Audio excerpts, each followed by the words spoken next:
வணக்கம் friends, welcome to my channel. இன்னைக்கு பன்னீர் திராட்சையோட juice ஈஸியாக வீட்டிலையே ஒரு 3 பொருள் வச்சு எப்படி செய்யலான்னு பார்ப்போம். இந்த பன்னீர் திராட்சையோட ஜூஸ் நம்ம உடம்புக்கு உச்சிலிருந்து உள்ளங்கால் வரை உள்ள எல்லா பார்ட்ஸுக்குமே ரொம்ப நல்லதா இருக்கு. இந்த பன்னீர் திராட்சை இந்த திராட்சை ஒரு 3-4 வெரைட்டி இருக்கு. அதாவது சீட்லெஸ் அதுல 2 வெரைட்டி இருக்கு. சீட் உள்ளதுல ஒரு 3 வெரைட்டி இருக்கு. இதுல அந்த பன்னீர் திராட்சையான அந்த கருப்பு கலர் திராட்சை தான் நம்ம இன்னைக்கு எடுத்து இதுல தான் ஜூஸ் பண்ண போறோம். இந்த ஜூஸ் நல்லா கலர்ஃபுல்லா இருக்கிறதுனால குழந்தைக்கு கூட விரும்பி குடிப்பாங்க. அப்படி குடிக்கலன்னா குச்சி ஐஸ் பண்ணக்கூடிய அந்த ட்ரேல ஊத்தி ஒரு ஐஸ் குச்சி ஐஸாவும் நம்ம அவங்களுக்கு கொடுத்தா அதை சாப்பிடுவாங்க. இது அவ்வளோ பெனிஃபிட்ஸ் இருக்கு. அதனால கண்டிப்பா நம்ம டெய்லி ஒரு 10 பழம் அல்லது இதுல ஒரு கப் ஜூஸ் எடுத்துக்கணும். இந்த மாதிரி 10 பழம் எடுக்கிறதுக்கு இது சீசன் டைம்ல தான் நிறைய கிடைக்கும். எல்லா டைம்லயும் கிடைக்காது. கிடைக்காத டைமுக்கு இந்த மாதிரி ஜூஸ் பண்ணி வச்சுக்கிட்டோம்னா ஒரு 3 மாசத்துக்கு நம்ம அந்த ஜூஸை வச்சுக்கலாம். அதைத்தான் இன்னைக்கு இந்த வீடியோவில் நம்ம இதோட பெனிஃபிட்ஸும் இந்த ஜூஸ் எப்படி பண்றது அப்படிங்கிறதையும் தான் பார்க்க போறோம். ரொம்ப ஈஸியா பண்ணலாம். அந்த பண்ணும் போதே இதுல ஒரு 10 பெனிஃபிட்ஸ் இருக்கு. இந்த பெனிஃபிட்ஸ் ஒன்னொன்னையா நான் சொல்றேன். இவ்வளோ பெனிஃபிட்ஸ் இருக்குன்னு தெரிஞ்சா இந்த பழத்தை யாருமே சாப்பிடாம இருக்கவே மாட்டோம். நம்ம இப்போ இதுக்கு தேவையான இன்கிரீடியன்ஸ் பார்க்கலாம். என்னென்ன பொருட்கள் வேணும்னு பார்ப்போம். நான் இன்னைக்கு ஆஃப் கேஜி அதாவது 1/2 கிலோ பன்னீர் திராட்சை, 1/2 கிலோ சீனி, 1 லிட்டர் தண்ணி. நல்லா பன்னீர் திராட்சையை நல்லா வாஷ் பண்ணிட்டு, அதாவது ஒரு 5 தடவை வாஷ் பண்ணணும். ஏன்னா இதுல நிறைய கெமிக்கல் சேர்த்திருப்பாங்க. பழத்தை தனித்தனியா எடுத்துட்டு வாஷ் பண்ணி வச்சுக்கணும். அதே போல சீனி 1/2 கேஜி நான் எடுத்திருக்கிறேன். சுகர் ஃப்ரீயும் எடுத்துக்கலாம். அப்புறம் தண்ணியில 1 லிட்டர் தண்ணியில 1/2 லிட்டர் தண்ணியை ஊத்தி நல்லா அதுல அந்த பழத்தை சேர்த்து ஒரு 10 நிமிஷம் நல்லா வேக விடணும். இந்த வேக அந்த பழத்துல இருக்கக்கூடிய அந்த கலர் அந்த பழத்துல இருக்கக்கூடிய ஜூஸ் தண்ணியில இறங்கிரும். அந்த தண்ணியில இறங்கும் போது அந்த தண்ணி இந்த பர்பிள் கலர்ல வந்துரும். பழம் நல்லா வெள்ளை கலர்ல வந்துரும். இந்த மாதிரி வர நம்ம இன்னைக்கு இதை நல்லா அடுப்புல வச்சு நல்லா கொதிக்க வைக்கணும். ஒரு 10 நிமிஷம் ஆகும். இந்த 10 நிமிஷத்துக்குள்ள நம்ம இதோட பெனிஃபிட்ஸ் எல்லாம் ஒன்னொன்னா நம்ம பார்ப்போம். அது போல அப்பப்ப இந்த பழத்தை நம்ம மூடி வச்சாலும் உடையில அதை ஓபன் பண்ணி இந்த நல்லா ஸ்பூன் வச்சு நல்லா ஸ்மாஷ் பண்ணி விடணும். அப்போ அதுல உள்ள சீட்ஸ் எல்லாம் அந்த தண்ணியில அடியில போய் சேர்ந்துரும். இந்த மாதிரி சேரும்போது அதை போல மிக்சிலையும் பண்ணக்கூடாது. நம்ம கை வச்சுதான் எல்லாமே இந்த ஜூஸ் பண்ணணும். இப்போ இதுல உள்ள பெனிஃபிட்ஸ் எல்லாம் பார்க்கலாம். எல்லாருக்குமே நல்லா கலர் ஆகணும்னு ஆசை இருக்கும். ஆனா என்ன பண்ணாலும் கலர் ஆகாது. இந்த மாதிரி உள்ளவங்களுக்கு இந்த பழம் ஒரு வரப்பிரசாதம். அதாவது இந்த பழத்தை டெய்லி 10 பழம் அல்லது 1 கப் ஜூஸ் குடிக்கும்போது என்னென்ன பெனிஃபிட் இருக்குன்னு தான் இப்ப நான் சொல்றேன்.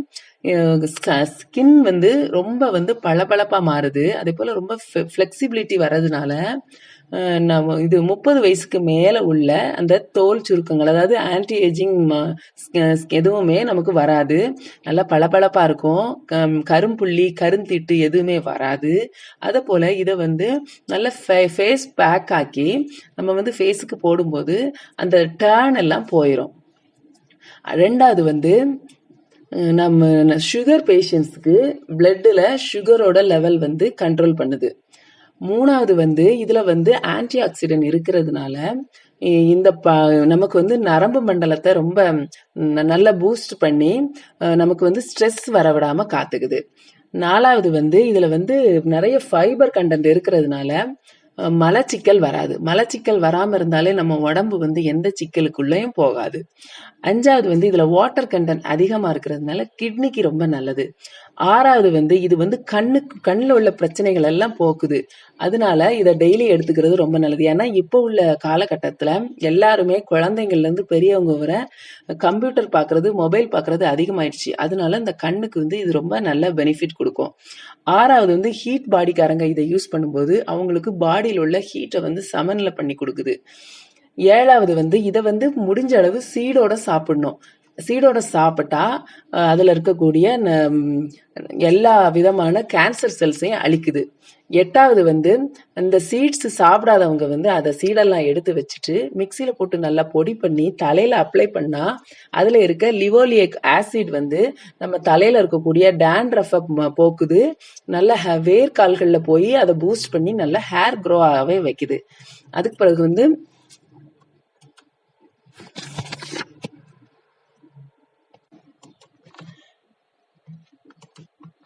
இது வந்து யூட்ரஸ்க்கு ரொம்ப நல்லது. அதனால லேடிஸ் வந்து இதை கண்டிப்பா நம்ம வந்து எடுத்துக்க வேண்டிய அவசியம். இந்த பழத்தை வந்து பழங்களின் ராணின்னு சொல்றாங்க. இந்த பழங்களின் ராணி வந்து இந்த மாதிரி பெனிஃபிட்டோட தான் இருக்கும் கண்டிப்பா.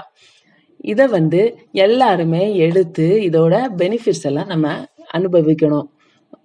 இது வந்து நல்ல டெய்லி யூஸ் பண்றதுக்கு நமக்கு வந்து அந்த பழம் கிடைக்காத டைம்கள்ல இந்த ஜூஸை நம்ம இதை மாதிரி செய்து வச்சுக்கிட்டோம்னா ரொம்ப நல்லது. இப்போ வந்து இந்த ஜூஸ் வந்து ஓரளவு நல்லா வெந்துடுச்சு. இதை நம்ம ஃபில்டர் பண்ணி எடுத்துக்கணும். இப்படி ஃபில்டர் பண்ணி எடுத்துட்டோம்னா நமக்கு வந்து அதில் வந்து அந்த ஃபைபர் கண்டென்ட் போயிடும். அதனால பெட்டர் வந்து நம்ம முழுசா அதை வந்து ஜூஸ் இல்லாமல் நார்மலாக எடுத்துக்கலாம். ஆனாலும் கிடைக்காத காலகட்டங்களுக்கு இந்த மாதிரி ஜூஸ் பண்ணி வச்சுக்கிட்டோம்னா இது நமக்கு யூஸ் ஆகும். அதனால தான் இந்த ஜூஸை வந்து நான் செய்கிறேன். நல்லா ஃபில்டர் பண்ணி எடுத்துட்டு அந்த ஃபில்டர் பண்ணி எடுத்த பிறகு அந்த ஜூஸ் எடுத்து திரும்பியும் அடுப்பில் வச்சு கொதிக்க வைக்கணும். இந்த ஜூஸ் நல்லா கொதிக்கணும். ஏன்னா நம்ம வந்து இதை வந்து ஃப்ரிட்ஜில் தான் வச்சு யூஸ் பண்ண போகிறோம். இதில் பேலன்ஸ் இருக்க ஒரு 1/2 லிட்டர் வாட்டர் சேர்த்துக்கணும். அப்புறம் சீனி வந்து ஒரு 500 கிராம் இருக்கு, அதையும் நம்ம சேர்த்துக்கணும். என்ன ஒரு பொருள் சேர்க்கணும் அது நான் அப்புறமா சொல்றேன். இந்த இது சேர்த்து நல்லா கொதிக்க வைக்கணும். ஏன்னா வந்து நம்ம ஃப்ரிட்ஜில் ஸ்டோர் பண்றதுனால நல்லா கொதிச்சுட்டா அது நல்லது. அதனால நல்லா கொதிக்க வச்சிடணும். அதே போல இதுக்கு வந்து எந்த பதமும் கிடையாது, பிசுக்கு பதம் மட்டும்தான். அந்த சீனி வந்து எந்த பதத்துலையும் வர வேண்டாம். ஏன்னா ஒரு நல்லா கொதிச்சுட்டா ஆட்டோமேட்டிக்காவே அந்த பிசுக்கு பதம் வந்துடும். நல்லா கொதிச்ச பிறகுதான் அந்த சீக்ரெட் இன்கிரீடியன்ட் நம்ம சேர்க்க போறோம். அதாவது வந்து இதை வந்து ஒரு 3 மாசம் வரை நம்ம ஸ்டோர் பண்ணலாம் ஃப்ரிட்ஜில்.